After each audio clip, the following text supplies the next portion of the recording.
நமத்தில் நம்மை மகிழ்விக்க வந்திருக்கிற நம்முடைய முதல்வர் அவர்களுக்காக ஆண்டவரை நான் துதிக்கிறேன். இந்த நாளிலே ஒரு மூன்று காரியத்தை மாத்திரம் சுருக்கமாய் சொல்லி நான் முடிக்கிறேன். முதலாவது, நம்முடைய முதல்வர் அவர்களுக்கு கிறிஸ்தவ சமுதாயத்தின் சார்பாக நான் நன்றிகளை தெரியப்படுத்த விரும்புகிறேன். அநேக நன்மைகளை நம்முடைய கிறிஸ்தவ மக்களுக்கு அவர்கள் செய்திருக்கிறார்கள். சில மாதங்களுக்கு முன்பாக சென்னையிலே சில கிறிஸ்தவ சபை தலைவர்கள் இணைந்து நம்முடைய சபையில் காணப்படுகிற சில காரியங்களுக்கு தீர்வு வேண்டும் என்று முதல்வரை சந்திக்க அழைக்கப்பட்ட போது என்னையும் அழைத்திருந்தார்கள். அவர்களோடு போய் பேசின பொழுது ஒவ்வொரு காரியத்தையும் ரொம்ப கவனமாய் கேட்டு நம்முடைய திருச்சபை தமிழ்நாடு முழுவதிலும் இருக்கிற எல்லா திருச்சபைகள் சார்பாக ஒவ்வொரு காரியத்தை கவனமாய் கேட்டு அதிகாரிகளோடு பேசி அது என்ன செய்தால் சரியாகும் என்பதையும் விவரமாய் கேட்டு அதை செய்து தருவோம் என்று வாக்கு கொடுத்தது மாத்திரம் அல்ல, இந்த கொஞ்ச நாட்களுக்குள்ளேயே நிறைய காரியத்தை நமக்கு செய்து கொண்டே இருக்கிறார்கள்.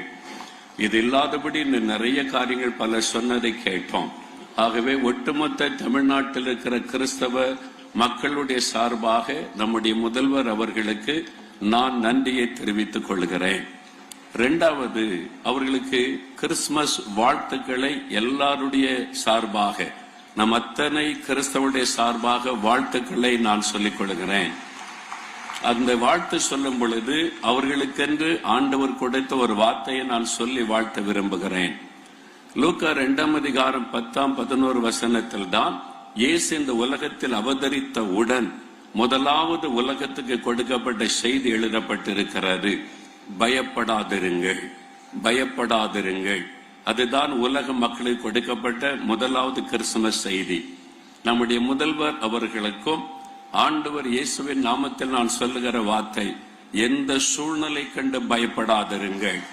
எப்படிப்பட்ட நெருக்கங்கள் வந்தாலும் பயப்படாதிருங்கள். எப்படிப்பட்ட எதிர்ப்புகள் வந்தாலும் பயப்படாதிருங்கள். பயப்படாதபடிக்கு நீங்கள் தொடர்ந்து முன்னேறி செல்லவும் தமிழ்நாட்டு மக்களுக்கு நன்மை செய்யவும் ஆண்டவர் இயேசு உங்களுக்கு துணை நிற்கும்படி நாங்கள் உங்களுக்காக பிரார்த்தனை செய்கிறோம்.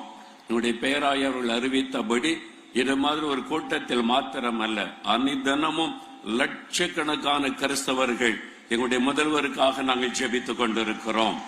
அவர்களுடைய சுக பலனுக்காக, நீடிய ஆயுளுக்காக, அவர்கள் தமிழ்நாட்டு மக்களுக்கு என்று எடுக்கிற எல்லா நன்மையான காரியங்களை வாய்க்க பண்ணுவதற்காக, ஒவ்வொரு நல்ல காரியத்தை தமிழ்நாட்டிலே கொண்டு வருவதற்கு அவர்கள் படுகிற போராட்டங்கள் நமக்கு தெரியும்.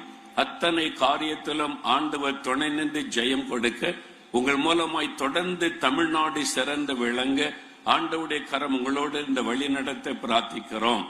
உங்களை நாங்கள் அதிகமாய் நேசிப்பதற்கு காரணம், எங்கள் வேத புஸ்தகத்தில் ஒரு வார்த்தை சொல்லப்படுகிறது.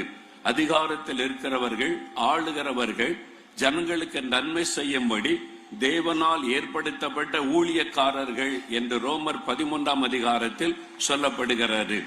நாங்கள் எங்களை சொந்த ஒரு ஊழியக்காரர்களாக, தேவனுடைய ஊழியக்காரராக உங்களை நாங்கள் நேசித்து உங்களுக்காக நாங்கள் ஜெபிக்கிறோம். 1 தீமோத்தேயு 2ஆம் அதிகாரம் 2ஆம் வசனத்தில் அதிகாரத்தில் உள்ளவர்களுக்காக நீங்கள் ஜெபிக்க வேண்டும் என்ற வார்த்தைக்கு கீழ்ப்படிந்து உங்களுக்காக ஜெபிக்கிறோம். நாம் எல்லாரும் நம்முடைய அன்பையும் நம்ம அவங்க மீது வைத்திருக்கிற பாசத்தை வெளிப்படுத்தும்படி ஒரு நிமிடம் நாம் இணைந்து கருத்தாய் ஜெபிக்க போகிறோம். எல்லாருடைய கண்களை மூடி நாம் ஜெபிக்கலாம்.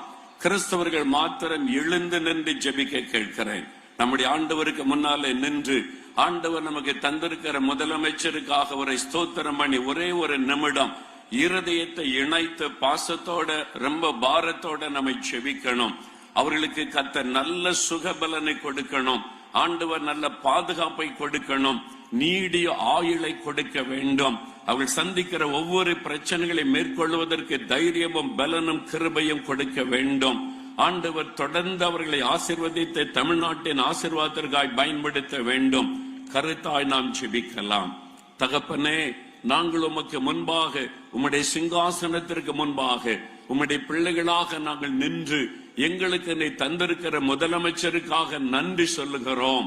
நீர் அவர்களை ஒரு ஊழியக்காரராக எங்களுக்கு தந்திருக்கிறீர் என்ற வேத வசனத்தை விசுவாசித்து அவர்களை முழு இருதயத்தோடு நேசித்து அவருடைய சுகத்துக்காக நாங்கள் ஜெபிக்கிறோம். அவர்கள் நல்ல ஆரோக்கியமாய் இருக்க வேண்டும் என்று ஜெபிக்கிறோம். ஆண்டவரே, அவர்களை நீர் பாதுகாக்க வேண்டும் என்று நாங்கள் ஜெபிக்கிறோம். எல்லா தீமைக்கும் பொல்லாத மனிதர்களுக்கும் பொறாமை கொண்ட மனிதர்களுக்கும் நீர் அவளை விலக்கி பாதுகாத்து நடத்த வேண்டும் என்று நாங்கள் ஜெபிக்கிறோம். அவளுக்கு நீடிய ஆயுளை கொடுத்து ஆசீர்வதிக்க வேண்டும் என்று ஜெபிக்கிறோம். எங்கள் தமிழ்நாட்டு மக்களுக்காக அவள் படுகிற பிரயாசங்கள், எடுக்கிற முயற்சிகள், அதற்காக அவள் போராடுகிற போராட்டங்கள் எல்லாவற்றிலும் நீர் அவளுக்கு ஜெயம் கொடுக்க வேண்டும் என்று நாங்கள் ஜெபிக்கிறோம். ஆண்டவரை, பயப்படாதிருங்கள் என்று சொன்னபடி ஒரு நிமிஷம் கூட அவருடைய உள்ளத்தில் எதை குறித்தும் பயம் வரவே கூடாது என்று நாங்கள் ஜெபிக்கிறோம். ஆண்டவர் அவளை தைரியப்படுத்தி பலப்படுத்தி சகல காரியத்தையும் தைரியத்தோடு மேற்கொண்டு முன்னேறி செல்ல கிருபை கொடுத்து வழிநடத்த வேண்டும் என்று ஜெபிக்கிறோம். நாங்கள் அத்தனை தெய்வ பிள்ளைகளும் ஊழியர்களும் ஒன்றிணைந்து இயேசு கிறிஸ்துவின் நாமத்தில் எங்களுடைய முதலமைச்சரை ஆசீர்வதித்து நாங்கள் ஜெபிக்கிறோம். இயேசுவின் நாமத்தில் ஜெபிக்கிறோம் பிதாவே. ஆமென், ஆமென். உட்காருவோம். நன்றி ஐயா. சமத்துவத்தை பேணும் இன்றைய நிகழ்வில் அடுத்ததாக வாழ்த்துரை வழங்குவதற்காக திருநெல்வேலி ஸ்ரீமத் பரசமய கோளரிநாதர் ஆதீனம்